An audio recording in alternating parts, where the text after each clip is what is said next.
(1780년 7월 10일) 아침 일찍 심리하에서 출발하여 심양을 향해 나아갔다. 유난히도 무더운 날이 지속되고 멀리 보이는 요양성 밖으로 수풀이 울창하게 퍼져 있다. 사방이 퍼져 있는 넓은 들판에는 어떤 장애물도 보이지 않는다. 지금 내가 서 있는 이 땅 위에서 지난날 수많은 영웅들이 전장터에서 싸워왔을 것이다. 천하의 안위를 논하고자 한다면 반드시 요양의 넓은 들판을 빼놓고 말하기 어렵다. 이곳이 평안하면 천하가 조용하고 이곳에 큰일이 벌어지면 천하의 전쟁의 북소리가 요동친다. 평탄한 벌판과 광활한 들판으로 이루어진 이곳은 한눈에 천리를 내다볼 수 있지만 그만큼 지키기 어렵고 포기하려 해도 외적에 침입할 때 방어할 계책이 없으므로 이곳은 중국에 있어 반드시 방어해야 할 곳이다. 그러니 이곳을 지킨 후에야 천하의 평안을 도모할 수 있는 것이다. 지금 천하가 100년 동안 평화를 누려온 것은 청나라의 덕과 정치가 전대보다 월등하기 때문이라 할 수 있을까? 우리가 지금 가고자 하는 심양은 본래 청이 일어난 기점으로 동쪽으로는 용고탑과 연결되고 북쪽으로는 열하를 끌어당기는 형세다. 남쪽으로는 조선을 어루만지고 서쪽으로는 어디를 가든 감히 움직일 수 없게 만들어 그 기반을 다짐이 전대보다 훨씬 낫기 때문일 것이다. 우리가 요양에 들어서면서부터 뽕나무와 산밭이 우거져 있고 개와 닭 우는 소리가 끊임없이 들리니 100년 동안 이렇게 평화롭다. 하지만 청나라 황제 입장에선 지금과 같은 평화에도 결코 마음 편히 있을 수 없는 장소가 바로 이곳일 것이다. 몽고에서 수천 대의 수레가 벽돌을 싣고 심양으로 들어왔다.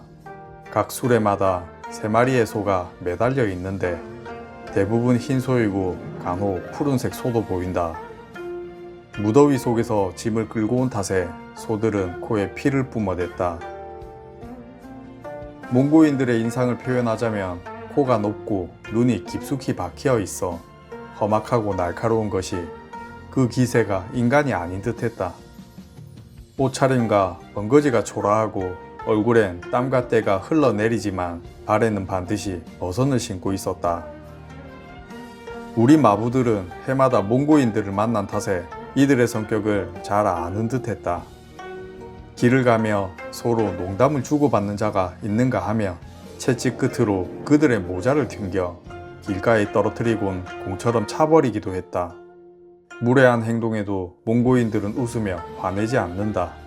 오히려 손을 벌려 부드러운 말투로 모자를 다시 돌려달라고 청했다. 어떤 우리 측 하인은 그들의 뒤로 몰래 다가가 모자를 낚아채고선 밭 가운데로 뛰어들어가며 몽고인들에게 쫓기는 척한다. 그러다 갑자기 몸을 돌려 몽고인의 허리를 껴안고 다리를 걸어 넘어뜨리고선 이들의 가슴 위에 올라타 입에 흙을 집어넣었다. 그러면 주변의 몽고 사람들은 수레를 멈추고 서서 모두가 함께 웃었다. 밑에 깔렸던 이도 웃으며 일어나 입을 닦고는 모자에 먼지를 털어내고 다시 쓰고는 다시는 덤벼들지 않았다. 심양성에 가기 위해서는 호나를 건너야 한다. 멀리 불탑들이 흩어져 보이니 아마 심양성이 그리 머지않은 곳에 있을 것이다. 우리가 호나를 건너 몇 리를 가니 토성이 나타났다. 그리 높지 않은 이 성 밖에는 후구 수백 마리가 있었는데 그 빛깔이 옷을 칠한 듯 새까맣다. 그리고 3,000평에 이르는 큰 연못이 있는데 물 위에는 붉은 연꽃이 활짝 폈고 그 위와 오리떼가 줄지어 헤엄쳐 다녔다. 연못가에는 물 마시는 양 1000여 마리가 머리를 숙이고 있었는데 사람이 지나가는 것을 느끼고 모두 머리를 들고 쳐다봤다. 외곽의 성문으로 들어가니 사람들의 꾸밈은 화려하고 점포들은 호화로우니 앞서 보았던 요양보다 10배는 더하다. 삼사신이 심양성에 입성할 때는 관복을 갖추어 입고 말을 탔다. 역관, 마부, 하인들도 모두 문반과 무반으로 반열을 지어 성문을 통과했다.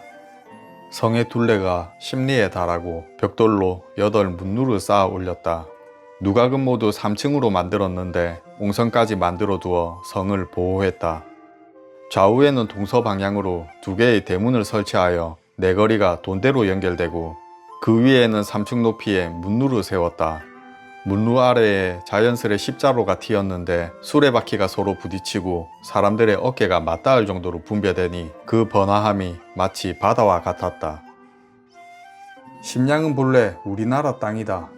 어떤 이는 말하길 한이 사군을 두었을 때에는 이곳은 낭랑의 행정 중심이었고 원위, 수, 당나라 때는 고구려에 속했다 한다.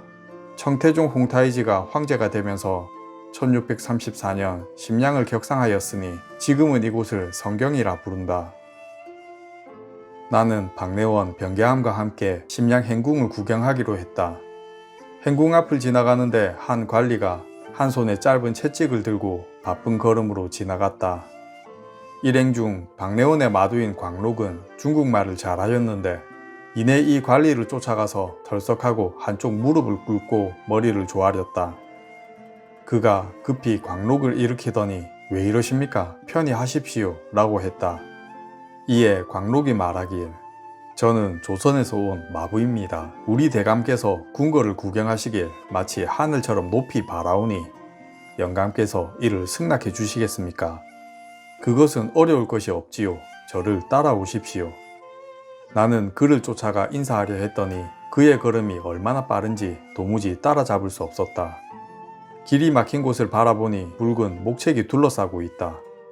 그 관이는 그 속으로 들어가기 전 뒤돌아보며 채찍으로 한 곳을 가리키더니 이곳에 서서 조금 기다리시오 라고 말하곤 어디론가 사라졌다.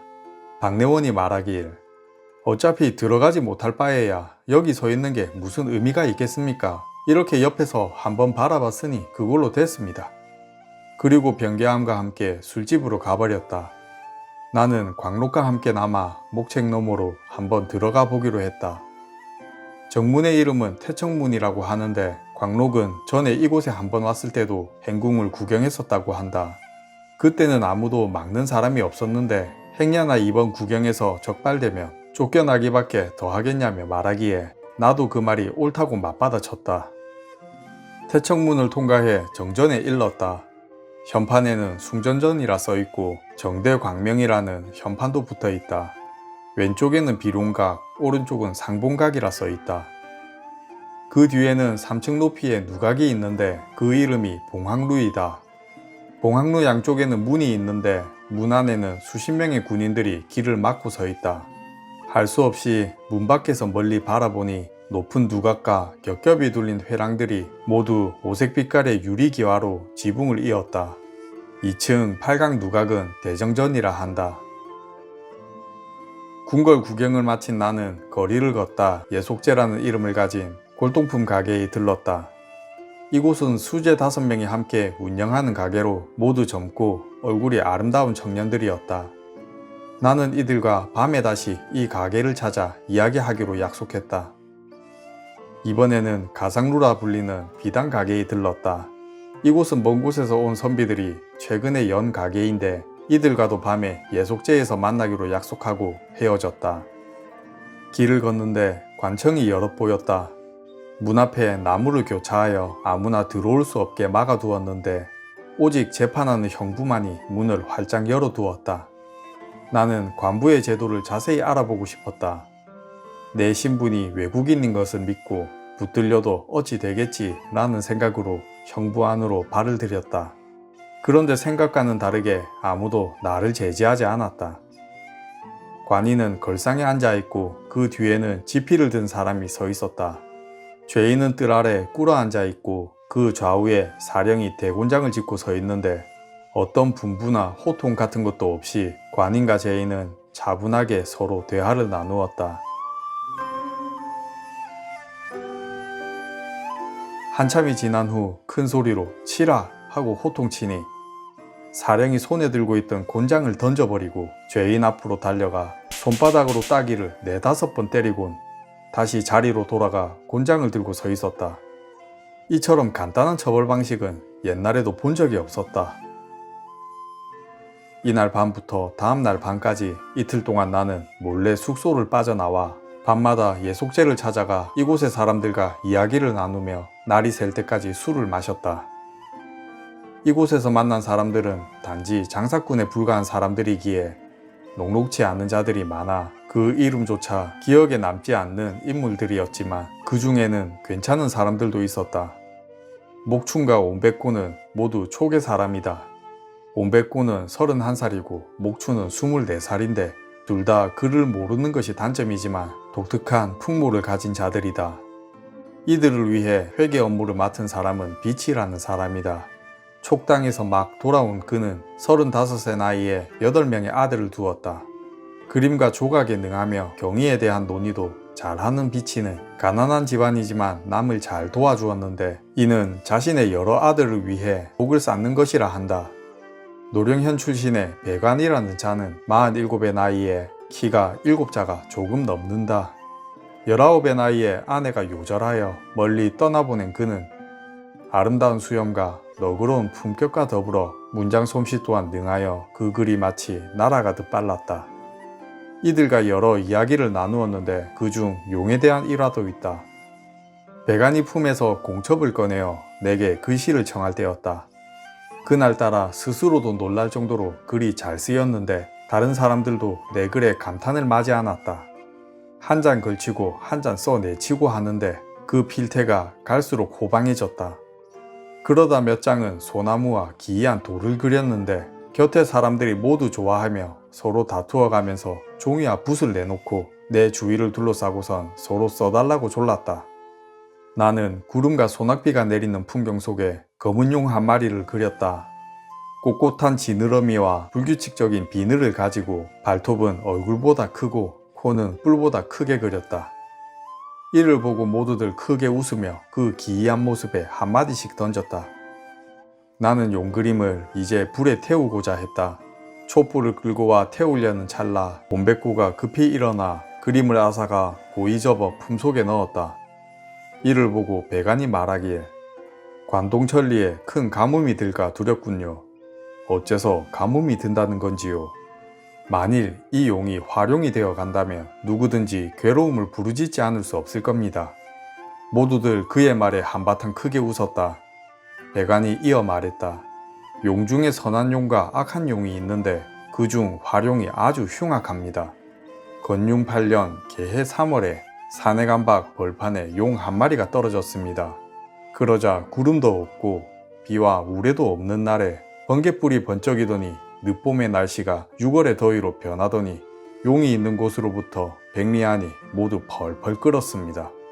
사람과 짐승이 목말라 죽은 수가 셀 수 없이 많고 장사치와 나그네도 감히 다니지 못했습니다. 그러자 황제께서 분부를 내리셔서 냉장고에 얼음 수천 차를 내어 관 밖에 고루 나누어주며 더위를 가시게 하였습니다. 열흘간 누워있던 용은 갑자기 바람이 불고 천둥이 일며 콩할 만한 비가 쏟아졌습니다. 용이 떠남에 사람들이 나가보니 누워있던 그 자리에 몇 길이나 되는 못이 파이고 못가에 있던 나무와 돌은 모두 타버리고 반쯤 남았습니다. 말과 소는 털과 뼈가 모두 타서 녹아버렸고 크고 작은 물고기가 죽은 것이 산더미처럼 쌓여 그 지독한 냄새가 사람이 가까이 갈 수 없을 지경이었다 합니다. 그해 관동 일대에 큰 가뭄이 들어 9월이 되도록 비가 오지 않았으니 나는 이 용이 화룡이 되어 또다시 재난을 몰고 올까 심히 우려됩니다. 좌중이 그 말을 듣고 한바탕 크게 웃었다. 나도 이 이야기를 듣고 나니 술맛이 돌기 시작했다. 나는 이들에게 용의 이름을 아는지 물으니 어떤 이는 응용이라 하고 어떤 이는 한발이라고 했다. 그래서 내가 일러주길 모두 아니요. 그 용의 이름은 강철이라 합니다. 우리나라 속담에 강철이 지난 곳은 가을도 봄이 된다 하였습니다. 강철이 가물게 하여 흉년에 들게 하니 가난한 이들이 일이 잘 되지 않을 땐 강철의 가을이라고 한답니다. 배관이 용 이름이 참 기이하다 말하며 이내 목청을 길게 빼어 그 이름을 외쳐보는데 강철이란 발음이 좀처럼 쉽게 되지 않았다. 강처, 강천? 제대로 발음하지 못하니 내가 강철을 여러 번 발음하여 그에게 알려주었다. 하지만 그는 끝내 강청? 이라고 말하며 모두에게 큰 웃음을 선사해 주었다. 이는 중국 사람들이 리을 받침에 익숙치 않았기 때문일 것이다. 지금 내가 만나고 있는 이들은 모두가 가족과 멀리 떨어져 장사를 업으로 삼고 있는 자들이다. 그래서 주제를 바꾸어 이들에게 물어보길, 여러분들은 오와 촉에 살고 계시면서 이렇게 멀리 나와 장사를 하시니 고향 생각이 간절하지 않습니까? 촉의 면죽 출신인 이기몽이 말하길, 고향이 생각날 때마다 심신이 괴롭습니다. 지금 이렇게 땅끝까지 와서 조그만 이익을 다투는 탓에 고향에 계신 어머님은 부질없음을 알면서도 해질 무렵이면 마을 입구에서 나를 기다리시고 젊은 아내는 독수 공방하고 있답니다. 고향에서 오던 편지는 끊긴 지 오래고 이제 꿈속에서도 아내의 얼굴이 떠오르지 않으니 어떻게 제 머리가 하얗게 새지 않겠습니까?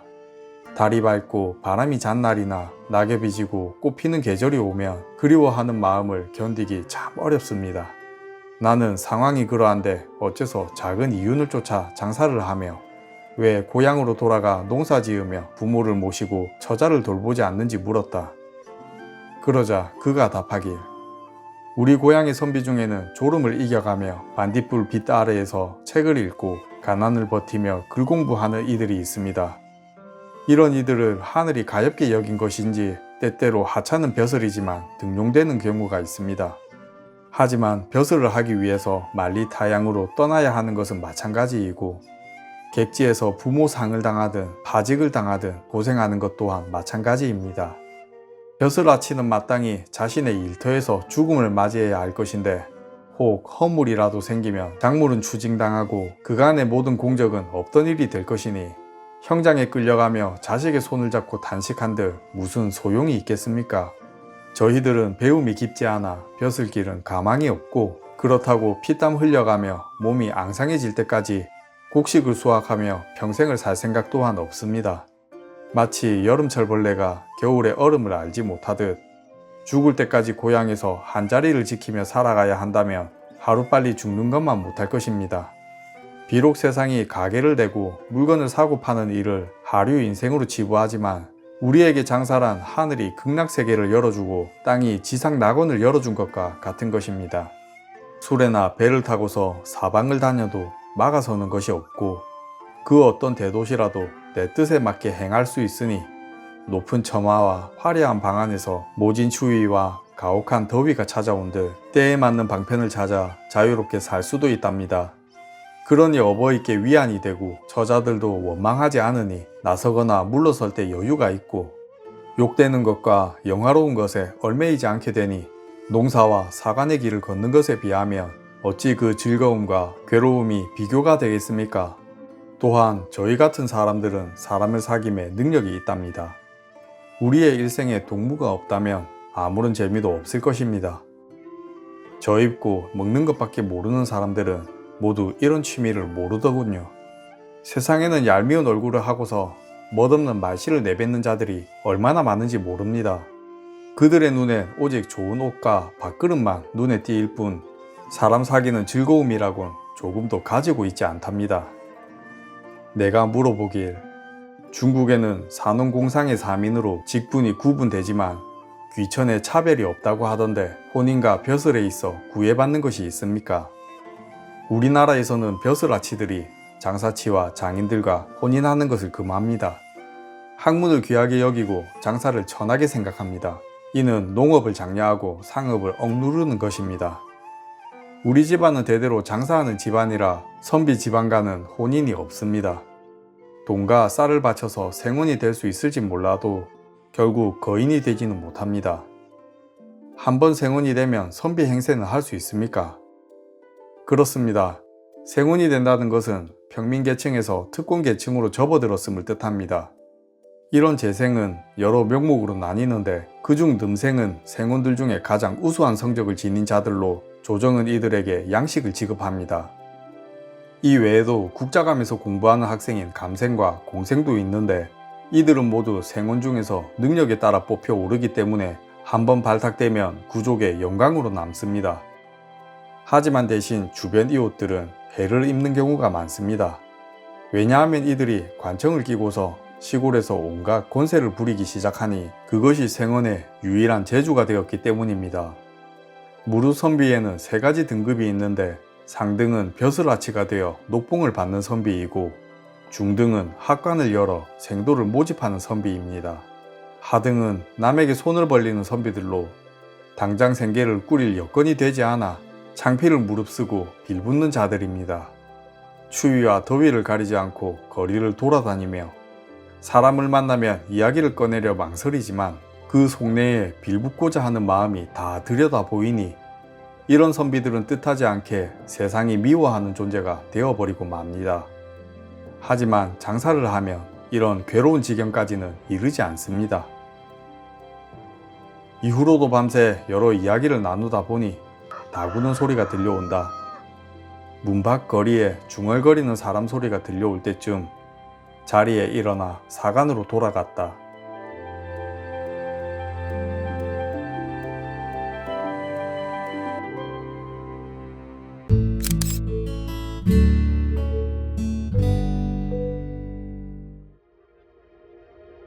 (1780년 7월 12일) 전날 밤마다 숙소를 벗어나 심량의 상인들과 이틀 동안 밤새 놀았더니 피곤함이 몰려왔다.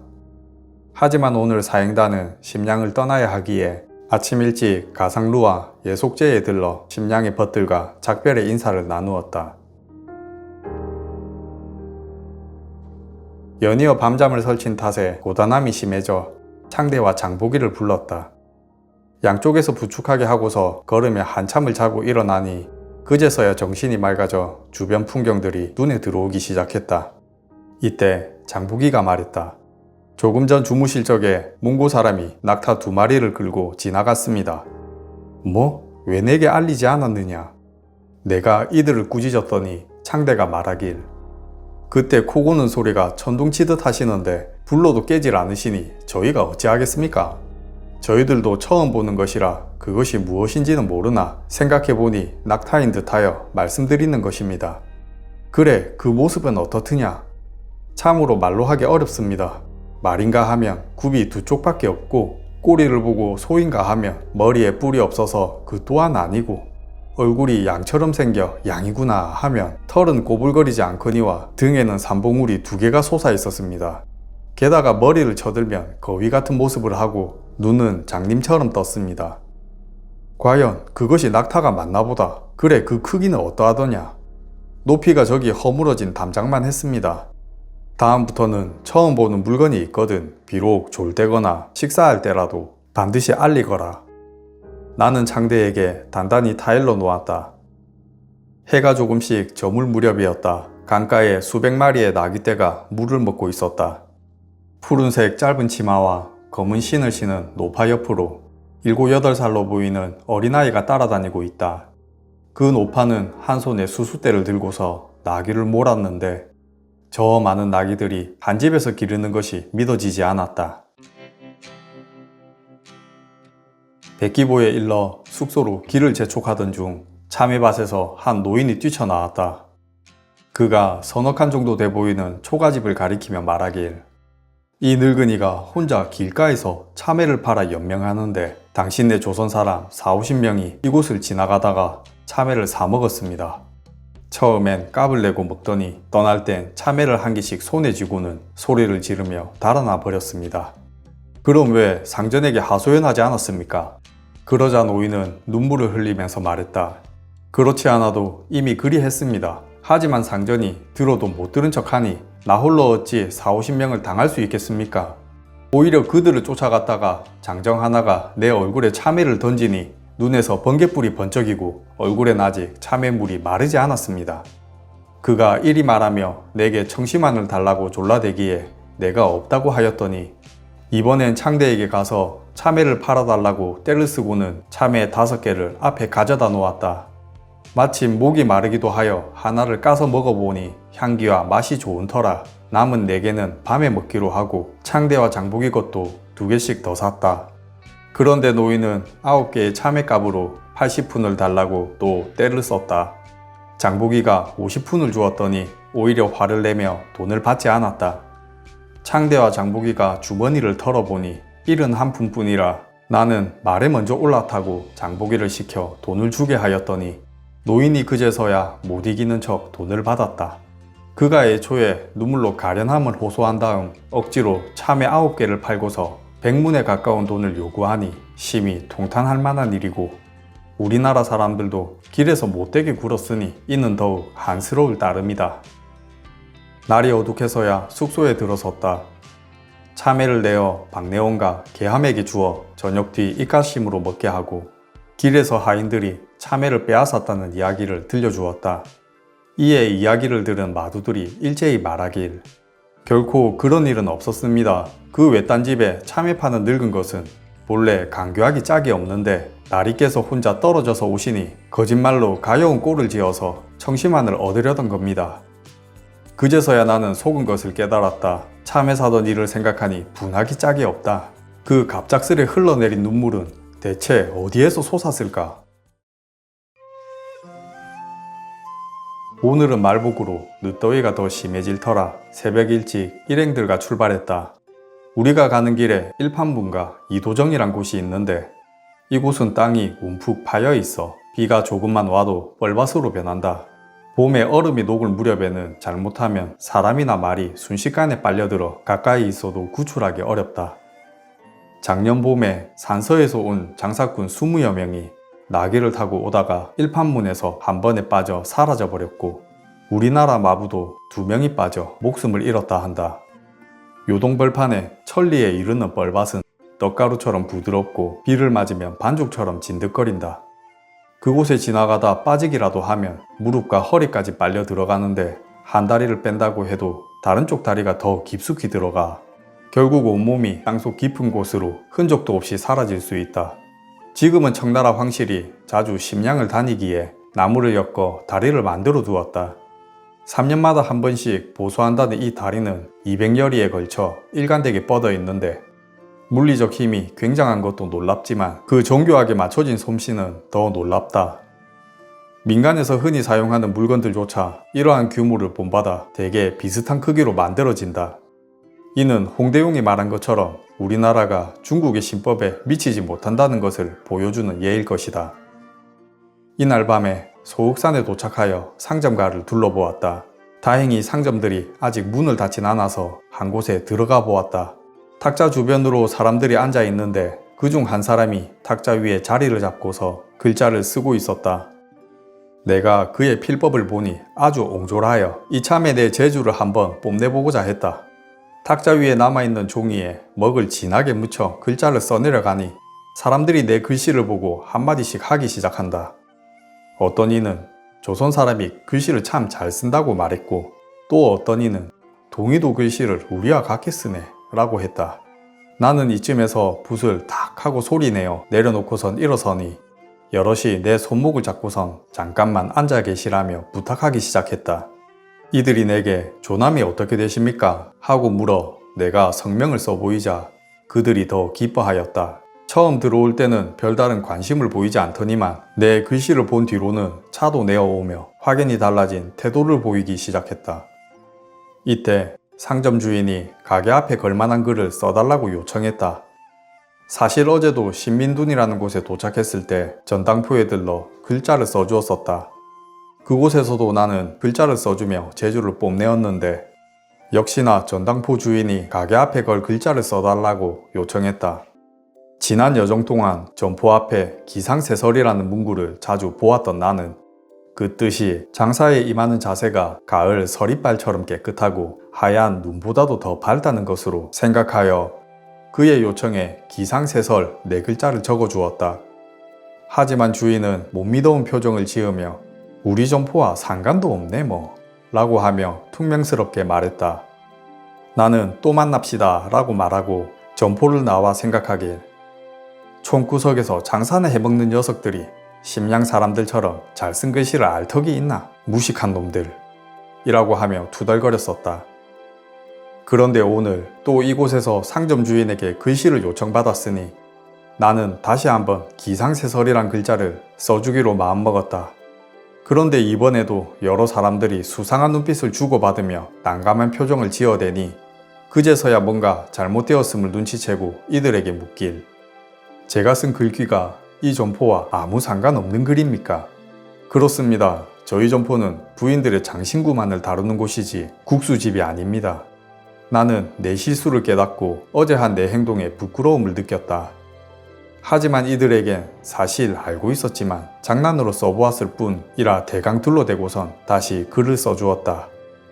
나중에 알고 봤더니 기상세설은 마음이 밝고 깨끗함을 뜻하는 것이 아니라 면발이 서리처럼 가늘고 눈보다 하얀 것을 자랑할 때 쓰는 말이었던 것이다. 이날 이후로 기상세설이란 글자를 볼 때마다 필시 국수집일 것이라 생각했다.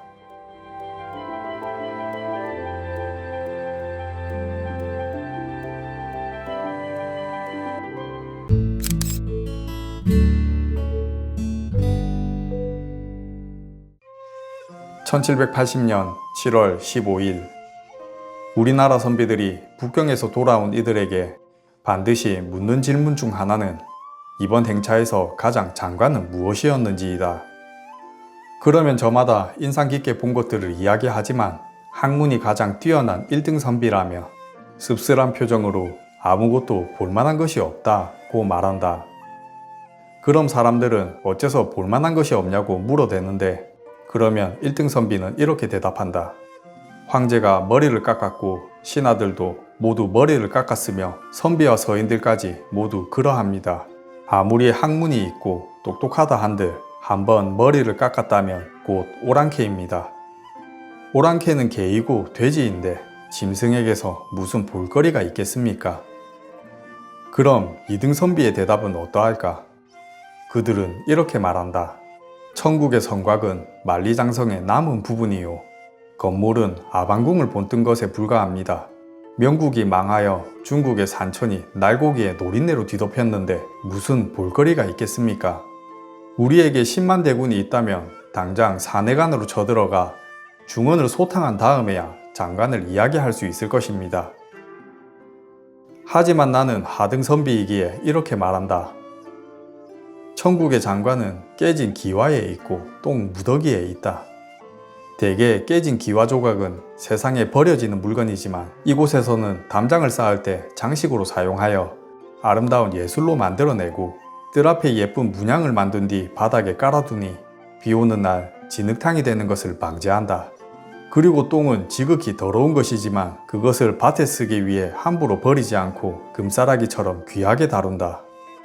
말똥을 줍는 사람들은 삼태기를 들고 말 뒤를 따라가며 그것을 소중히 모으기도 한다. 사람들이 모은 똥은 한 곳에 모여 네모나게 정렬하거나 팔각형이나 육각형으로 만들어 쌓아두는데 이렇게 각 잡힌 똥 무더기만 보아도 모든 규모가 잘 갖추어져 있다고 짐작할 수 있게 만든다. 그러니 내가 볼 땐 기와 조각이 장관이고 똥 무더기가 장관인 셈이다. 그러니 어찌 성곽과 궁궐, 아름다운 풍경만이 장관이라 할 수 있겠는가? 천하를 통치하는 사람은 백성을 이롭게 하고 국가를 살찌우기 위해서라면 오랑캐의 방법이라고 한들 본받아야 한다. 우리가 오랑캐를 정말 물리치고자 한다면 중국의 방법을 모조리 배우고 어리석고 고루한 우리의 습속부터 변화시키는 것이 최우선일 것이다. 농업에서부터 공업, 상업 할 것 없이 타국이 10가지를 배운다면 우리는 100가지를 배워 먼저 우리 백성들의 삶을 이롭게 변화시켜야 할 것이다.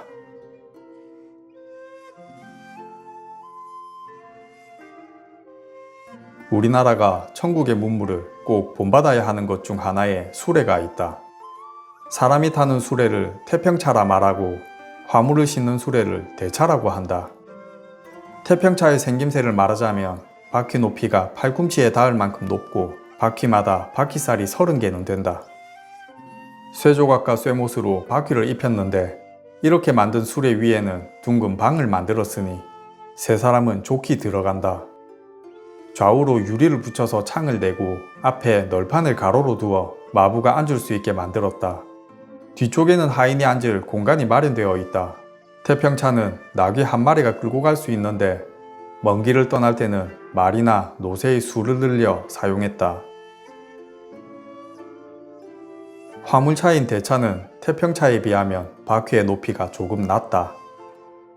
바퀴살이 입자 모양으로 만들어졌는데 짐의 수량은 800근을 기준으로 말 2피를 사용하고 이를 초과하면 역시나 말의 수를 늘렸다.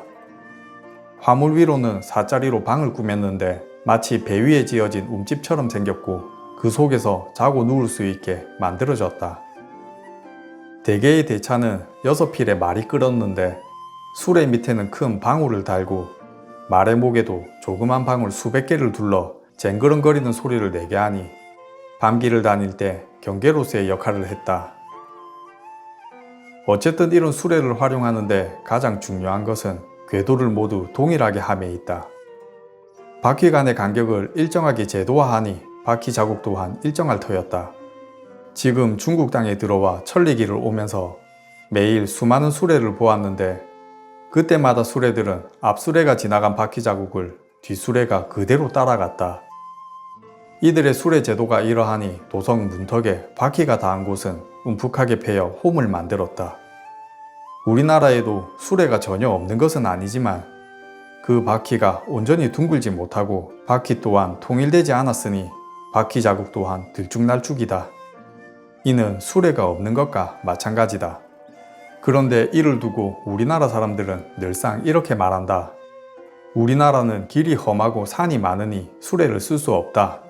이 무슨 되지도 않은 말인가. 나라에서 수레를 활용할 생각을 하지 않으니 길이 닦이지 않은 것이지. 만약 수레를 적극 활용한다면 길은 저절로 닦이게 되는 것인데 어찌해서 길의 좁음과 산길의 험준함을 핑계 삼아 쓸 수 없다고 말할 수 있단 말인가. 어떤 이들의 말처럼 우리의 산세가 험준함이 문제라면 우리가 중국 땅을 지나오며 보았던 마천령과 청석산의 고갯길은 어찌 설명할 것인가? 이곳은 우리나라보다 더하면 더했지 결코 덜 위험하다 말하기 어려운 곳이지만 이미 수레가 통행을 하고 있는 것을 우리 모두가 직접 목격했었다. 중국의 재화가 풍부하지만 북경에 몰려있지 않고 전국 골고루 유통되는 까닭은 모두 수레를 이용하기 때문이다. 지금 당장 우리의 모습을 보라. 우리가 의주에서 책문까지 황제께 바칠 박물을 지게로 짊어지고 온 뒤 책문 앞에서 중국인들의 수레를 빌려 북경으로 가고 있지 않은가. 우리나라의 수레 제도가 잘 되어 있었다면 우리가 만든 수레에 우리의 짐을 싣고서 곧바로 북경까지 갈 수 있으니 그 편리함은 짐작할 수 있을 것이다. 그런데 우리는 무엇을 꺼려하며 수레를 활용하지 않는 것일까? 이 마을에서 나는 것이 저 마을에서 나지 않고 저 마을에서 필요한 것이 이 마을에 갖추고 있으니 모든 사람이 삶에 필요한 것을 바꿔 쓰면 도움이 되는 법이다. 그런데 우리나라는 이 마을에서 전한 것이 저 마을에서는 귀한 것을 넘어 이름만 들었을 뿐 본 적 없는 물건으로 취급되는 것은 무슨 까닭일까? 이는 우리나라의 운송수단이 없기 때문이다. 사방 수천 리밖에 되지 않는 좁은 우리 강토에서 백성들의 살림살이가 이처럼 가난한 까닭에는 수레가 다니지 못한 이유도 있는 것이다.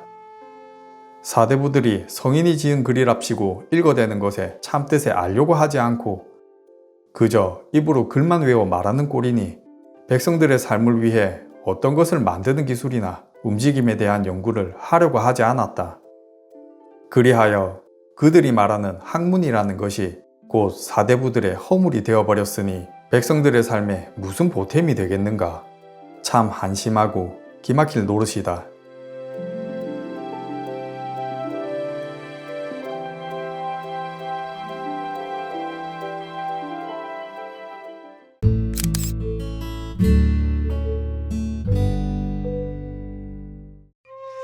(1780년 7월 16일) 새벽에 시원한 기운을 틈타 신광령으로 출발했다. 둥근 달이 지려고 하는데 아직 땅 위에 서늘함을 품고 가까이 있으니 금방이라도 손으로 만져볼 수 있을 것 같았다. 길을 떠난 지 얼마가 지나자 구름과 안개가 걷히고 티끌 하나 없는 맑은 하늘이 펼쳐졌다. 먼 마을의 나무숲 사이로 새어드는 빛이 하늘에 물이 고인 듯하고 연기도 안개도 아닌 무언가가 나무 사이를 감싸며 비추었는데 그것은 마치 나무가 물 가운데 선 것처럼 느껴졌다. 이것이 무엇인지 실로 형언하기 어려운데 마을의 집과 수레와 말의 그림자가 거꾸로 비치기도 했다. 내가 이것을 궁금하게 여기니 의주 상인인 임경찬이 말하길 날씨가 청명하고 바람이 잔잔하게 불 때면 요동천리 들판에 늘상 이러한 기운이 있습니다. 이를 통칭 계문연수라고 부르는데 계문이란 지역이 이곳과 멀리 있지만 그냥 개문연수라고 부릅니다. 정작 계주에 가더라도 바람이 불고 날씨가 음산한 날에는 볼 수 없지만 보통은 겨울 날씨라도 고요하고 따뜻하면 사내가 난팍해서 날마다 볼 수 있는 현상입니다.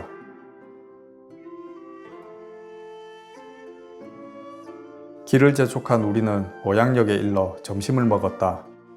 마침 이날은 오양의 장날이라 갖가지 물건이 수레에 실려 밀려들었다. 형형색색의 새를 팔고 있는 수레가 6대나 되고 곤충을 파는 수레도 2대나 있으니 그 지저귀는 소리가 마치 깊은 산속에 들어온 듯 했다. 나는 이곳에서 역관 조명회를 만나 어떤 술집으로 들어갔다.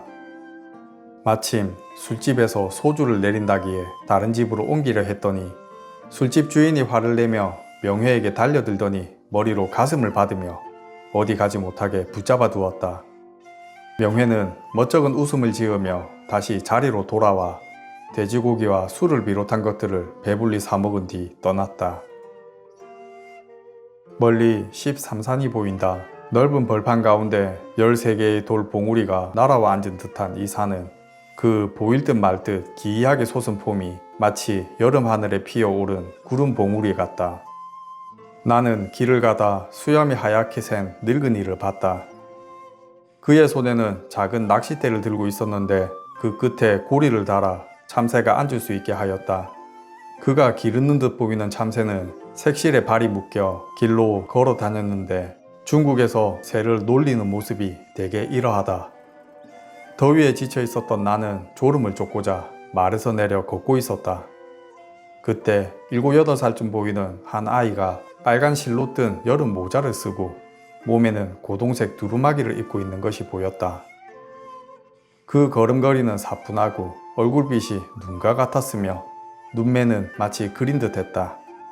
내가 일부러 아이의 길을 막아섰는데 아이는 놀라거나 두려워하는 기색도 없이 공손히 절하고 땅에 엎드려 머리를 조아렸다. 나는 이 아이를 안아 일으켰다. 멀리서 이 모습을 지켜보던 늙은이가 다가와 이 아이가 자신의 손주라며 웃으며 말했다. 내가 아이에게 물었다. 너는 나이가 몇 살이냐? 9살입니다. 네 이름은 무엇이냐? 성은 사입니다. 그러고 나이는 이내 땅에다 효는 백행의 근본이고 수는 오복의 으뜸이라고 적고선 다시 말했다.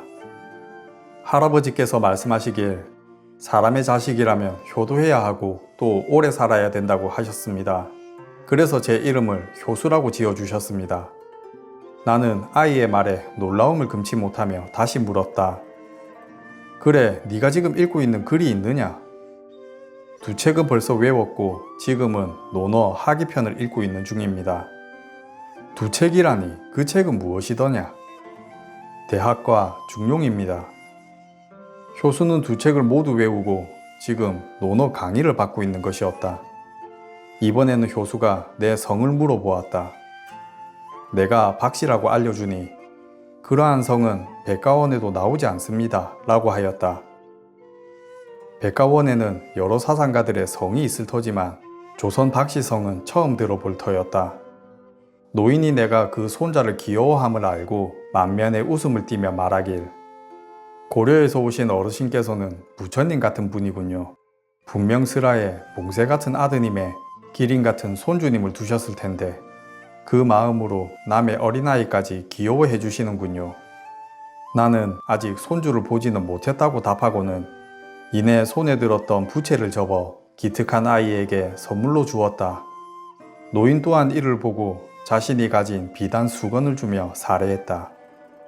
사시 노인과 땅바닥에 나누었던 몇 마디의 말로써 더불어 이야기할 만한 사람임을 알 수 있었다. 갈 길이 바빠 아쉬움을 뒤로하고 떠나야 하니 아이는 공손히 읍하며 인사하길 어르신 옥체 보증하옵소서 라고 한다.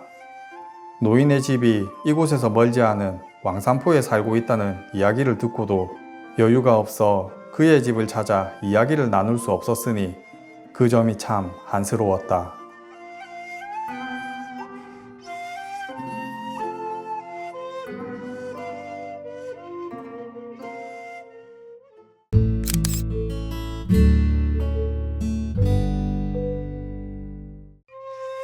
1780년 7월 17일. 이날은 하루 종일 고작 30리밖에 가지 못했다. 조선 사행단이 책문에 도달하면 청나라 조정에서는 사신의 호위를 명하여 사람들을 파견하여 북경으로 동행하게 한다. 우리 사행단이 떠난 여정에는 호행통간이라 불리는 쌍림이란 자가 있었다. 그는 조선어 통역관의 우두머리인 오림포의 아들인데 봉황성에 거주하고 있다. 쌍림의 벼슬은 호행이라고는 하나 말이 호행이지 그가 딱히 하는 일은 없다. 그저 태평차를 타고서 사행의 뒤를 따를 뿐이고 그의 행동거지에 잘못이 있어도 우리 측에서 간섭할 수 없다. 쌍림은 하인 넷을 거느리고 따라왔는데 한 명은 식사 준비와 말 먹이는 일을 맡은 자이고 다른 한 명은 매를 가지고선 그저 길에서 꽁 사냥만을 일삼는 자이다. 나머지 둘은 그저 쌍림의 말동무로서 참석한 자들이다. 사행을 갈 때마다 사무를 맡은 역관은 공금으로 은 4,000냥을 가져가는데 이 중 500냥은 호행 장경에게 주고 700냥은 호행 통관에게 주어 여비로 쓸 수 있게 하였다. 하지만 그 실상을 들여다보면 이들은 받은 돈을 한 푼도 쓰지 않고 정사와 부사의 수행원들이 이들을 먹여주고 재워주었다. 호행 통관 쌍림은 교활하고 조선말을 잘한다고 한다. 비장 박내원은 이번이 두 번째 사행길이라 그와는 구면이었다. 한 번은 비장과 역관들이 모여 점심을 먹고 있는데 쌍림이 밖에서 들어와 여러 사람들이 그를 반갑게 맞아주었다. 이때 내원이 그간 섭섭한 일에 대해 쌍림과 이야기를 나누었다. 내원이 말하길, 영감, 내 영감에게 섭섭한 일이 있습니다. 무슨 섭섭한 일입니까? 우리 정사께서 비록 작은 나라의 사신이나 우리나라에서는 정일품 내대신입니다. 그러니 황제께서도 각별히 예법으로 대우하는 것이지요. 영감은 대국의 사람으로서 조선 사행을 호위하는 통관인데 정사께서 말을 갈아타시거나 가마에서 내리실 때 수레를 멈추고 기다리는 게 마땅하거늘 어째서 수레를 몰고서 요란스레 옆을 지나가면서도 조금의 거리낌도 없으니 이 무슨 도리입니까? 더불어 영감의 수행원들도 영감을 따라하기 시작하니 더욱 유감입니다.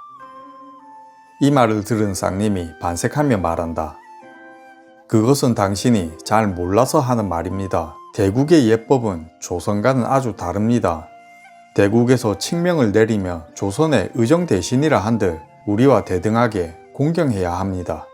이것에 불만이라면 지금 새로운 예법이라도 만들어 날더러 지키라는 것입니까? 옆에 있던 역관이 박래원에게 눈짓으로 싸우지 말라 신호를 주니 레원은 한층 더 큰 소리를 내기 시작했다. 그럼 영감의 종놈이 손에 매를 올리고서 정사 앞을 의기양양하게 지나간 것은 어찌 설명하시겠소? 세상 그런 해괴한 일이 어디 있단 말입니까? 내 다시 그 꼴을 보거든 곧장 곤장으로 칠 터이니 영감은 그때 가서 상관하지 마시오. 나는 아직 그런 모습을 못 봤으니 내 만약 보게 된다면 단숨에 처치해버리겠소. 그가 조선말을 잘한다고 하더니 다급해지니 북경말을 내뱉는다. 이런 인간에게 쓸데없이 돈 700냥이나 허비하니 어찌 아깝지 않겠는가. 이런 일이 있은 후 쌍림은 수레를 타고 가다가 말을 갈아타려는 정사일행과 마주치자 곧바로 수레에서 내려 근처 가게 안으로 달려가 몸을 숨겼다. 그러곤 사신의 행차가 떠나가자 은근슬쩍 나와 다시 수레에 올랐다. 전날 레원이 그에게 한 소리 할 때는 승복하지 않고 버티더니만 지금 하는 꼴을 보니 내심 마음속으로는 신경이 쓰였나 보다.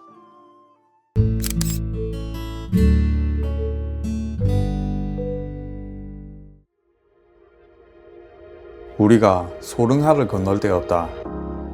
쌀을 싣고 지나가는 수레 수천 대가 만들어내는 먼지로 하늘을 뒤덮었다.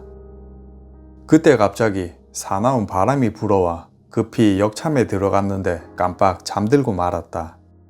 잠시 후 정사가 뒤따라 들어와 말하길, 낙타 수백 마리가 철물을 싣고 가더군. 나는 공교롭게 잠 때문에 2번이나 낙타를 보지 못했다. 강가에는 몇백 호의 민가가 있었으나 지난해 몽고의 침략을 받아 모두 아내들을 잃고 면리 밖으로 이주했다고 한다.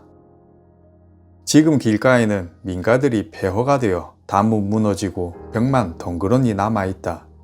광군은 강 위아래에 흰 장막을 치고 경계하고 있는데 며칠 전에 몽고 기병 수백 명이 들이닥쳤다가 광군이 수비하고 있는 모습을 보고 달아났다고 한다. 대개 이 강에 살던 사람들이 옮겨간 곳 근처에는 마을과 점포가 있기는 했지만 사람들의 얼굴에는 가난과 쓸쓸함이 보일 뿐 그들이 생업을 이어가는데 즐거움은 보이지 않았다. 송산을 시작으로 행산보와 고교보를 잇는 일대는 140여 년 전 명과 청의 전쟁으로 인해 수많은 명의 군사들이 목숨을 잃은 장소이다. 과거 명과 청이 사활을 걸고 대치하고 있었다. 청태종 누르하치는 사내관 밖에 위치한 금주성을 1년간 포위하며 명의 대군이 이를 구원하러 오기만을 기다리고 있었다. 청나라의 예상은 적중했고 명은 13만의 병력을 금주성으로 파견하기에 이른다. 이 소식을 들은 청태종은 금주성을 포위하고 있던 병력 일부를 빼내어 강인군 끝에 송산과 행산 부근에 기병대를 매복했다가 다가오는 13만 명나라 군대에 기습 공격을 퍼부었다. 두 국가에 사활을 걸고 벌인 이 전투에서 결국 승기를 빼앗기고 괴멸적 타격을 받은 것은 명나라였다. 오늘에 일러 100여 년이 지났지만 아직도 이 일대는 그날의 상처를 회복하지 못하고 있으니 과거 용과 범이 격렬했던 상황을 짐작해 볼 수 있었다. 저녁이 되자 고교보에서 하루를 묵었다. 이곳은 지난해 사행에서 은을 잃어버린 곳이다. 이 일로 지방간은 파직당했고 근처 점포에 애매하게 죽은 사람이 발견되어 갑군이 밤새도록 순찰을 돌며 우리나라 사람을 도적과 다름없이 엄하게 방비했다. 이곳 숙소 주인의 말에 따르면 이곳 사람들은 조선 사람을 원수처럼 생각하여 가는 곳마다 문을 걸어 잠그고는 이렇게 말한다고 한다. 너희는 고려 사람이구나. 너희 고려 사람은 신세진 숙소 주인을 죽였다. 돈 1000냥이 어찌 4~5명의 목숨값이 될 수 있단 말이냐. 우리 일행 중에 불량한 자들이 많지만 너희 일행이라 하여 어찌 그러한 자들이 없겠는가. 교묘하게 몸을 숨기고 도망가는 내 놈들을 보니 몽고와 다를 바 없구나. 내가 이 말을 듣고 역관에게 왜 이런 것인지 물었다. 역관이 말하길 지난 1776년 승하한 영조대왕의 뒤를 이어 정조 임금이 즉위한 것을 청나라 황제에게 고하러 갔다가 돌아오는 길이었습니다. 이곳에 일러 공금을 들고 있던 비장이 은 1000냥을 잃어버렸습니다. 이 사실을 안 사신들은 곤란해졌습니다. 이 돈이 나라의 돈이라 만일 사용한 곳이 없을 때는 환납하는 것이 국법인데 이렇게 허무하게 잃어버렸으니 조선에 돌아가 무슨 변명을 하겠습니까? 이렇다 사실대로 말한들 누가 그것을 믿어줄 것이며 이를 물어내고자 한들 은 1000냥을 누가 감당하겠습니까? 이 일을 지방간에게 알렸더니 말이 전해지고 전해져 결국 예부에 알려졌으니 이에 황제가 분부를 내리셨습니다. 잃어버린 은은 이 지상에 관은으로 물리게 하고 또한 이곳 지방간이 도적을 막는데 힘쓰지 않았다고 하여 파직으로서 책임지게 했습니다. 그리고 숙소 주인과 그와 가까운 이웃들을 용의자로 잡아들여 닥달했는데 그중 너도 사람이나 죽였다고 합니다. 그 뒤부터는 고교보 사람들은 우리나라 사람을 원수같이 보고 있답니다. 사실 의주의 말몰이꾼들은 태반이 불량한 자들이다. 이들은 북경에 드나드는 것을 생계로 삼기에 해마다 제집 마당에 들어가듯 북경에 드나든다.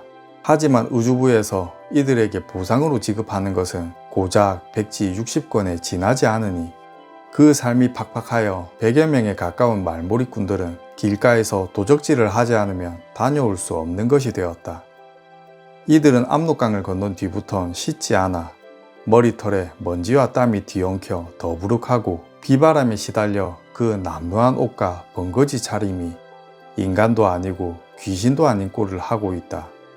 이런 그들은 밤에 숙소에 들어서면 온갖 방법을 동원해 도둑질을 해댔는데 숙소 주인도 이들의 습성을 알아 어떻게든 막으려고 별의별 방법을 다 쓴다. 지난해 동지 사행 때 의주 상인 하나가 은하를 가지고 오다가 말몰이꾼에게 맞아 죽는 일이 있었다. 사람의 목숨을 빼앗고도 이를 숨기려 했던 그는 결국 적발되어 법의 심판을 받았다고 한다. 이들이 가진 흉악함이란 대체로 이 정도이다. 그러니 지난번 은 1천냥을 잃어버린 범죄의 소행이 이놈들의 짓이 아니라는 장담은 할 수 없을 것이다.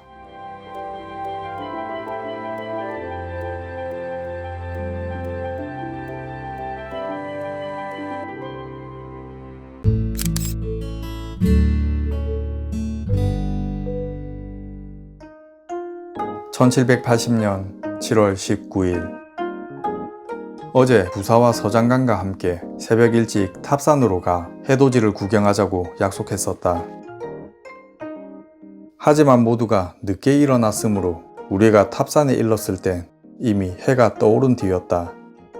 동남으로 큰 바다가 보이는데 수많은 상선이 간밤에 바람에 쫓겨 작은 섬에 피해 있다가 마치 일시에 돛을 달고 떠나는 것이 물에 뜬 오리떼 같았다. 우리가 영혼성에 위치한 한 길가에 도착하니 조씨 가문의 페루가 눈에 보였다. 두 페루 사이는 수백 보에 이르고 각 페루는 모두 3개의 문을 가졌으며 기둥마다 몇 길이나 되는 돌사자가 앉아 있었다. 하나는 조대락의 페루고 다른 하나는 조대수의 페루이다. 두 페루는 나무는 한 토막도 사용하지 않고 옥결같이 흰 돌을 층층이 쌓아 올려 만들어졌다. 페루를 세운 솜씨를 보면 도저히 사람이 했다고 믿어지지 않는다.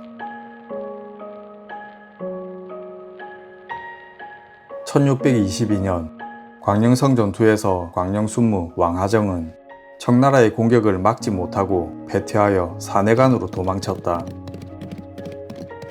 이에 요동을 지키던 요동총병 웅정필도 사내간으로 퇴각하는데 이에 죄를 물어 명나라 조정에서 이들을 처형해버렸다.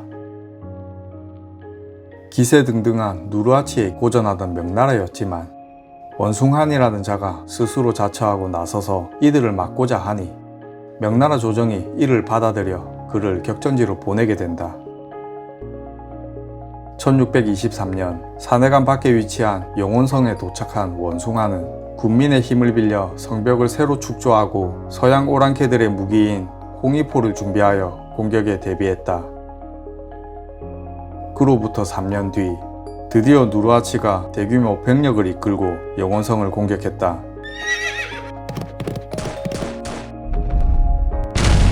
하지만 이날만을 대비했던 원숭아는 홍위포의 강력한 화력을 앞세워 누르하치 군대를 공격하니 후금의 군대는 큰 피해를 입고 격려차 나왔던 누르하치도 홍위포의 파편에 맞아 상처를 입게 되었다. 후퇴하는 후금의 군대를 추격하여 큰 피해를 입힌 원숭아는 영혼성에서 누르하치를 막아내며 대승을 거두었다. 누르하치는 후금을 건국하고 처음 겪는 패배였으나 이날의 전투가 안겨준 상처가 원인이 되어 얼마 안가 후퇴하던 중 사망하고 만다. 어렵게 나라를 지킨 원숭한이었지만 그의 끝은 좋지 못했다. 북경에서는 급박하게 돌아가는 전쟁터의 상황을 모르기라도 한 듯 관료와 환관들의 권력을 향한 당쟁이 심화되고 있었다. 누르하치의 뒤를 이은 정태종 홍타이지는 이런 명나라 내부 사정을 눈치채고 있었다. 몇 년이 흐른 뒤 의심 많은 명왕제의 성격을 이용하여 원숭한을 제거할 계략을 꾸몄다. 포로로 잡혀있던 명국의 환관에게 원숭한과 후금이 내통하고 있다는 이야기를 넌지시 흘리고선 그가 탈출할 수 있게 놓아주었다.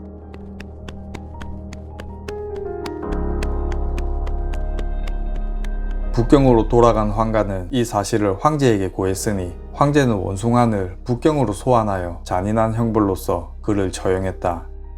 원숭한의 처형은 정태종 홍타이지가 바라던 바였다. 그는 1631년 사내간을 넘어가기 위해 대릉하성으로 진격했다. 그때 대릉하성을 지키고 있었던 장수가 조대수이다.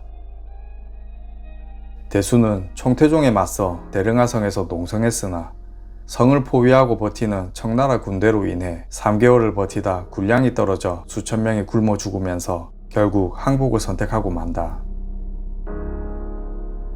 청태종은 항복한 조대수를 살려주었다. 그렇게 살아난 조대수는 이번엔 금주성으로 퇴각하여 기회를 엿보았다. 그렇게 10년이 지났다. 다시 공격해 들어온 청의 군대는 지난번 대릉하성을 떠올리듯 이번에는 금주성을 포위하고서 버텼다. 지난번과는 다르게 이번 농성은 2년이나 지속되었다. 하지만 그 기간 동안 원군의 소식은 들려오지 않고 군량 또한 떨어져 가니 희망을 기대하기 어려워진 상황에 조대수는 결국 두 번째 항복을 하였다. 하지만 총태종은 이번에도 그를 참하지 않고 오히려 회유하니 조대수가 이에 감동하여 청나라 사람으로 살기로 선택했다. 본래 조씨 집안은 요서와 계주에서 이름난 장수 가문이다. 하지만 조대락을 비롯한 형제들은 금주 송산 전투에서 포로가 되었고 조대수는 항전했으나 항복하고 말았다. 지금 영혼성 거리에 이들의 폐루가 우뚝 서 있긴 하지만 집안의 명성은 무너졌고 이들의 이야기는 후세의 웃음거리가 되었을 뿐이니 저 폐루들의 무슨 의미가 있을까 싶다. 1780년 7월 20일 새벽닭이 울 때쯤 부사와 서장관이 하인들을 내게 보내어 왔다. 전날 실패했던 해돋이를 함께 보러 가자고 보낸 것인데 나는 잠이나 더 자고자 하여 거절했었다. 대체로 해돋이라 하는 것은 운이 따라야 하는 것이다. 일찍이 조선의 동해를 유람할 적에 해돋이를 보러 여러 번 도전한 적이 있는데 그때 나는 한 번도 제대로 해를 본 적이 없다. 시간을 잘못 맞추어 해가 이미 바다를 떠났는가 하면 밤을 지새우고 일찍 나가보면 구름과 안개에 가려 보이지 않곤 했다. 짐짓 생각하기에 해돋이를 볼 때 구름 한 점 없으면 더 잘 구경할 수 있을 것이라 생각하지만 내가 볼 땐 이는 해를 가장 흥치 없게 보는 일일 뿐이다. 크고 붉은 구리쟁반 하나가 바닷속에서 나올 뿐이니 그다지 볼거리가 되지 못한다. 그러니 해가 뜨기 전에는 반드시 구름이 해 주변에 모여 있는 것이 좋다. 임금을 해라고 한다면 구름은 그 주변을 둘러싸 길을 인도하고 의장을 갖추어 깃발을 펄럭이며 임금을 모시는 것과 같다.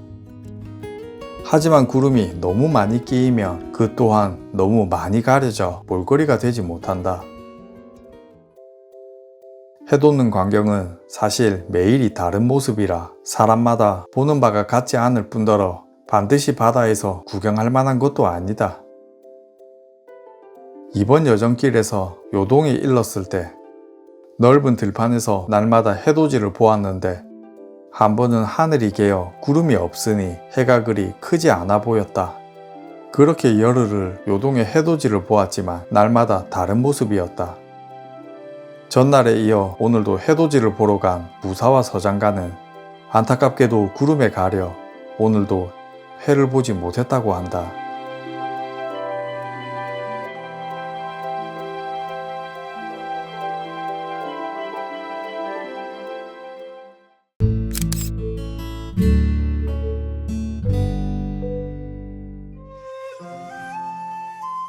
(1780년 7월 21일) 밤새 비가 퍼붓더니 또 강물이 불어 길을 떠날 수 없었다. 그래서 하루를 더 동관역에서 묵었다. 오후가 되니 잠깐 비가 개기에 심심하여 한 상점에 들렀다. 그곳에는 단 한 명만이 있었는데 마침 책상 위에 품질 좋은 붓과 벼루가 놓여 있어 자리를 잡고 글을 써서 이름을 물었다. 그러자 그는 손을 흔들더니 대답하지 않고 상점 밖으로 나갔다. 나는 상점 주인이 아니었나 보다 라고 생각하고 잠시 둘러보고 있는데 그 사람이 한 청년을 데리고 웃으며 들어왔다. 청년은 내게 읍하고 글자를 써서 내게 보이는데 만주 글자였다. 내가 이 글은 나도 모르오 하고 말하니 둘이 웃음 짓는다. 아마도 주인이 글을 모르는 사람이라 근처 친하게 지내던 이웃 상점의 청년을 데리고 온 모양새다. 그 청년은 만주글을 잘 아는 듯 했으나 한자를 몰랐고 나는 만주글을 몰랐다. 그러니 서로 몇 마디 나누어 볼까 하다가도 서로 어버버거리며 대강 넘겨 말하기 바쁘다. 이것이야말로 귀머거리가 아닌 귀머거리요, 벙어리 아닌 벙어리인 꼴이다. 그렇게 세 사람이 모여 앉아 어버버거리니 더할 나위 없는 천하의 바보들이다. 배로 중후소하를 건넜다. 예전에 성이 있던 자리는 지금 허물어져 새로 고쳐 쌓고 있었다. 점포와 어염은 지난번 보았던 심량에 버금갈 듯하다. 이곳의 관제묘는 웅장함과 화려함을 자랑하는데 매우 영험하다고 소문이 나 있다. 우리 일행들도 모두 관제묘를 찾아 참배하고 예물을 바치고 머리를 제비 뽑아 기륭을 점쳤다. 관제묘는 천하 어디에나 있는데 비록 작은 시골이라 하더라도 몇 집만 모이면 반드시 사치스러운 묘당을 지어 제사 지낸다. 그 정성이 대단하여 소먹이는 아이에서 동네의 아낙네들도 모두 관제묘를 찾는다. 창대도 참외 한 개를 가지고 가서 몇 번씩이나 절하더니 그 참외를 관제상 앞에서 먹어치웠다. 무엇을 그리 빌었는지 알 수 없지만 가져온 곳은 작은데 바라는 것이 너무 많다는 옛 말은 이를 두고 한 말일 것이다. 우리나라에서 쓰는 털모자들은 모두 이곳 중후소에서 만들어진다. 털모자를 만드는 공방은 모두 셋이다. 한 집에 적어도 3-40칸의 규모를 갖추었고 그 안에 공인 100여 명이 털모자를 만들고 있다. 의주 상인들은 이곳에서 모자를 예약 주문해 놓고서 북경에서 볼일을 마치고 다시 돌아갈 때 모두 찾아간다. 모자 만드는 방법을 보니 아주 쉬워서 나도 여차하면 만들 수 있을 듯 보였다. 우리나라는 양을 치지 않으니 백성들이 양고기 맛을 알지 못하고 전국의 남녀 수가 수백만이 넘는데 모두 털모자 하나씩을 써야만 추위를 이겨낼 수 있다. 해마다 사행길에 가지고 가는 은이 어림잡아도 10만 양은 될 것인데 10년으로 계산하면 무려 100만 양이나 된다. 사람들이 쓰는 털모자는 겨울 한철 날가 헐어질 때까지 사용하다 봄이 오면 이내 버려버린다. 천년이 지나도 헐지 않는 은으로서 한겨울밖에 버티지 못하는 모자와 바꾸는 실정인 것이다. 산에서 힘들게 채굴한 은을 한 번 가면 다시 돌아오지 못하는 땅에 갖다 버리는 꼴이니 다 부족한 생각에서 벌어지는 일들인 것이다. 우리나라에서 가져온 은하의 절반이 이곳에서 사용되고 있으니 공장의 주인들은 의주 장사치가 올 때면 반갑게 맞이하여 크게 술상을 차려 대접한다고 한다. 오늘부로 산해관에 도착할 터이다. 산 위에 위치한 장성이 아득히 보이기 시작한다. 나는 사람들과 함께 강녀묘에 들렀다가 다시 산해관 밖에 장대에 오른 뒤 산해관으로 들어갔다. 민간에 널리 퍼진 강녀의 전설은 만리장성에 얽힌 이야기 중 가장 유명하다. 강녀의 성은 허씨이고 이름은 맹강인데 진시황대에 남편이 장성을 축조하러 갔다가 돌아오지 않자 남편의 생사를 확인하러 다니다 이곳 산해관에 일러 장안을 바라보며 원망에 가득 찬 눈물을 흘리며 망부석이 되었다고 전해진다. 중국이 얼마나 큰 곳인지 알고자 한다면 만리장성을 보고 중국의 제도를 알고자 한다면 산해관을 봐야 하며 장수의 위엄을 알고자 한다면 관 밖에 위치한 장대에 올라봐야 한다. 산해관을 1-2쯤 못 간 곳에 동향으로 모난성 하나가 있다. 일행들과 장대에 올라 주위를 둘러보니 북으로는 장성이 뻗어 있고 동으로는 큰 벌판을 마주하며 서로는 산해관 안이 보인다. 이곳만큼 조망이 좋은 곳은 다시 없을 거라 생각했다. 한참을 서서 바라보다 내려오려는데 일행들은 먼저 내려가려 하지 않고 눈치를 살핀다. 장대를 쌓은 벽돌의 층계가 높고 험하니 내려보기만 해도 다리가 떨려오기 때문이다. 나 또한 간신히 내려와 장대 위의 사람들을 쳐다보니 모두 부들부들 떨며 어쩔 줄 몰라 하고 있다. 대개 사람들이 오를 땐 앞만 보고 층계를 하나씩 밟고 올라가니 그 위험함을 모르고 있다가 뒤늦게 내려가려 돌아보니 생각보다 높고 위험하여 현기증이 날 터이다. 벼슬살이도 이와 다르지 않다. 위로 올라갈 땐 한 계단이라도 남들보다 먼저 가려 남을 밀치고 제치며 앞을 다투다가 마침내 높은 곳에 오르고 나면 그제서야 두려운 마음이 들기 시작한다. 앞으론 올라갈 길이 없고 뒤로는 절벽이니 올라갈 의욕은 사라졌고 내려가려 해도 마음처럼 되지 않는 것이다. 이는 고금을 막론하고 모두 그러한 것이다. 우무려산을 따라 굽이 쳐 내려오는 만리장성은 각 단사에 이르기까지 봉우리마다 돈대를 만들었고 평지에 들어서 관을 두었는데 이 관이 산회관이다. 장성을 따라 다시 15리를 가면 나무로 바다에 들어서 쇠를 녹여 털을 닦고 성을 쌓아두었다. 그 위에 3층 처마에 큰 누각을 세워 이를 망해정이라 불렀는데 이는 모두 명나라의 개국공신 서달이 쌓은 것이다. 산회관은 여러 개의 관문으로 이루어져 있다. 그중 제1관문은 옹성으로 만들어져 누각이 없다.